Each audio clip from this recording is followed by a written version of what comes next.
Artificial intelligence के knowledge representation का एक पार्ट डिस्कस करेंगे। ओके, नॉलेज रिप्रेजेंटेशन हम किस तरह से करते हैं आर्टिफिशियल इंटेलिजेंस में। ओके, तो नॉलेज रिप्रेजेंटेशन के बहुत सारे टेक्निक्स है। There is logical representation, semantic networks and there are many more, frame networks, बहुत सारे हैं। उसमें से हम एक पार्ट डिस्कस करेंगे logical representation. I will go in the some deep topics and one by one in every video. Logical representation में there are totally mainly two types. Total 4 types है, लेकिन उसमें से mainly 2 types है. First is propositional logic.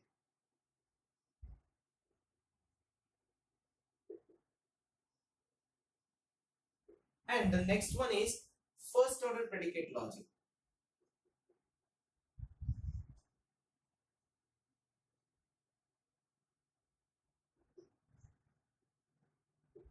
इसको हम short form से हम बोल सकते हैं पीएल और इसको हम बोलेंगे एफओएल।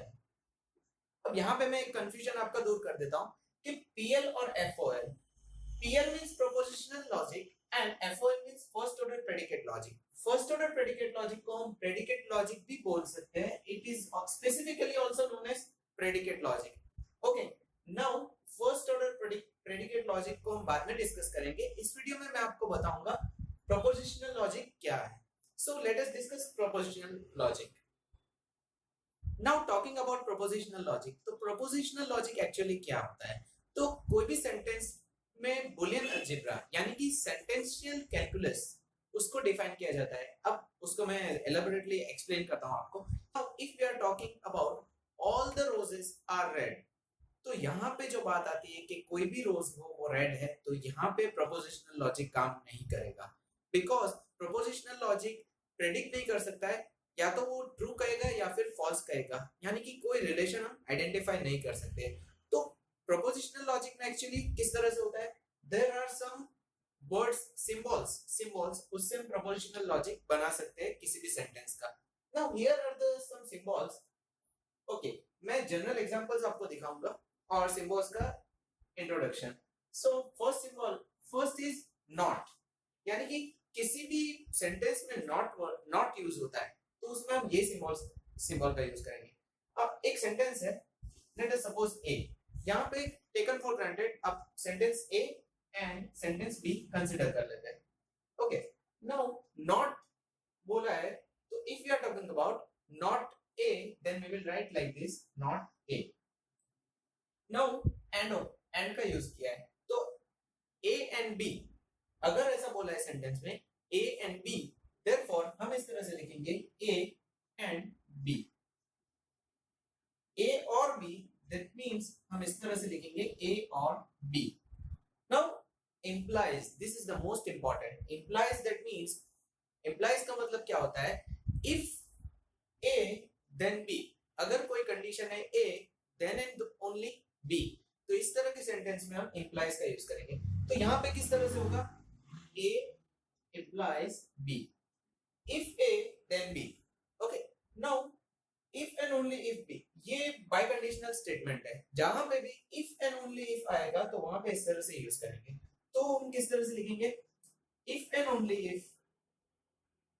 तो जहां पे if and only if word आया तो वहां पे आपको ऐसे biconditional यूज करना होता है, लेकिन ये बहुत कम यूज होगा। ऑब्वियस, इनफैक्ट प्रोपोजिशनल लॉजिक का हम यूज ही बहुत कम करेंगे because there are many disadvantages. अब डिसएडवांटेजेस क्या है वो मैं आपको एग्जांपल के साथ एक्सप्लेन करूंगा तो बेटर रहेगा। So let us take an weather example, एक ले लेते हैं। वेदर एग्जांपल से मैं पूरा कांसेप्ट क्लियर कर दूंगा। So let us take an example. Now here are some examples of propositional logic. तो प्रोपोजिशनल लॉजिक के एग्जांपल्स में सेंटेंस आपको दिया होगा, तो सेंटेंस को फर्स्ट कंसीडर कर लेना है कि यहाँ पे 3 सेंटेंस मुझे दिए हुए हैं और ये 3 सेंटेंस के ऊपर मुझे यहाँ पे लॉजिक दिया हुआ है। तो मैं यहाँ पे सेंटेंस ए, बी एंड सी, ये 3 सेंटेंस को मैंने ए, बी, सी कंसीडर कर लिया। अब मैं ये तीनों के ऊपर से ये दोनों का प्रोपोजिशनल लॉजिक बनाऊंगा। तो किस तरह से प्रोपोजिशनल लॉजिक हम बनाएंगे, तो फर्स्ट हम देखेंगे what is this sentence actually saying. तो यहाँ पे क्या है, if it is humid then it is hot, यानी कि अगर क्लाइमेट हमारा ह्यूमिड है देन इट इज हॉट। तो ह्यूमिड कहाँ पे, it is B. If B, then C. Okay, sorry, I'm getting wrong. If B, then A. Because if it is humid, then it is hot. तो हम किस तरह से इसका प्रोपोर्शनल लॉजिक बनाएंगे? If B, therefore B implies A. Okay? तो ये हमारा फर्स्ट स्टेटमेंट था. Now next one is if it is hot and humid then it is not raining. तो यहाँ पे क्या कहा गया है कि अगर क्लाइमेट हॉट है और ह्यूमिड है then raining it is not raining. तो hot and humid that means A and B. तो बीच में यहाँ पे आप देख सकते हो एंड आया है. तो एंड के लिए हम क्या करते हैं? सिंबल में मैंने आपको बताया था. तो यहाँ पे सेंटेंस क्या है? If A and B then not C. Okay, not. You can see here it is not. ऐसा नहीं कहा गया है if A and B then C. ऐसा नहीं. If A and B then not C. Therefore हम लिखेंगे A and B implies not C. Therefore हम लिखेंगे इस तरह से. अब यहाँ पे कुछ चीजों का खास ध्यान रखना है. क्या एंड की जगह पे बहुत सारे सेंटेंस, बहुत सारे डिफरेंट वर्ड्स होंगे. बट हो सकता है, सिंस हो सकता है. तो इस तरह के वर्ड्स में आपको कंफ्यूज नहीं होना है. लॉजिक यही आएगा. एंड के लिए हम यही सिंबल यूज करेंगे एंड नॉट के लिए it is simple it is. But what is the problem happening here? यहाँ पे प्रॉब्लम क्या आ रही है? तो एज यू कैन सी कि आपको सेंटेंस दिया हुआ है तो उसमें से आप लॉजिक बना रहे हो. That means propositional logic decide कर सकते हैं on the basis of sentence true और फॉल्स, और उसमें से हम प्रेडिकेट नहीं कर सकते.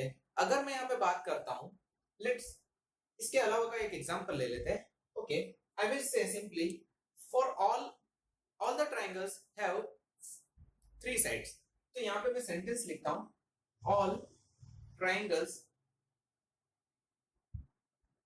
Have 3 sides. ओके, इफ ऐसे सेंटेंस आते हैं जहां पे हम ऑल, सम, एवरी इस तरह का यूज करेंगे तो यहाँ पे हम कोई इसका प्रोपोजिशनल लॉजिक नहीं बना सकते because all triangles have 3 sides. तो यहाँ पे सारे ट्रायंगल्स की साइड 3 है. तो अगर मैं ट्रायंगल ले लेता हूँ x1 x2, ये दोनों ट्रायंगल है, तो मैं इसके लिए पर्टिकुलरली प्रोपोजिशनल लॉजिक बना सकता हूँ. लेकिन अगर मुझे कहा जाए ये दोनों का साथ में बनाना है या फिर n ट्रायंगल्स, तो यहाँ पे प्रोपोजिशनल लॉजिक काम नहीं करेगा. उसके लिए हमें जाना पड़ेगा फर्स्ट ऑर्डर प्रेडिकेट लॉजिक पे. तो यहाँ पे लिमिटेशंस आ जाते हैं, लेकिन सिंबल्स वही रहेंगे फर्स्ट ऑर्डर प्रेडिकेट लॉजिक में, लेकिन कुछ क्वांटिफायर्स बढ़ जाएंगे जिसका यूज करके हम इस तरह के सेंटेंस का मीनिंग निकाल सकते हैं. And the next thing is prepositional logic का हम यूज क्यों करते हैं? कंप्यूटर साइंस यानी कि आर्टिफिशियल इंटेलिजेंस की अगर मैं बात करूं तो प्रोपोजिशनल लॉजिक का यूज इसलिए होता है कि कंप्यूटर को कुछ आपको समझाना है. Like you have to explain anything to the computer. तो आप कंप्यूटर को डायरेक्टली नहीं बता सकते हो कि it is, if it is humid then it is hot. तो ऐसा नहीं होता है. सिंपली हम क्या करते हैं, लाइक इसके लॉजिक्स बना देते हैं. तो ये लॉजिक से कंप्यूटर को समझ में आ जाता है and the computer learns different things and it is actually goes to the artificial intelligence. Okay, in the next video we will see about first order predicate logic and resolution and all different topics भी cover करेंगे. Okay, thank you so much for watching my video. अगर आपको ये video पसंद है तो like कीजिए, comment कीजिए एंड सब्सक्राइब करना मत भूलिएगा. Okay, thank you.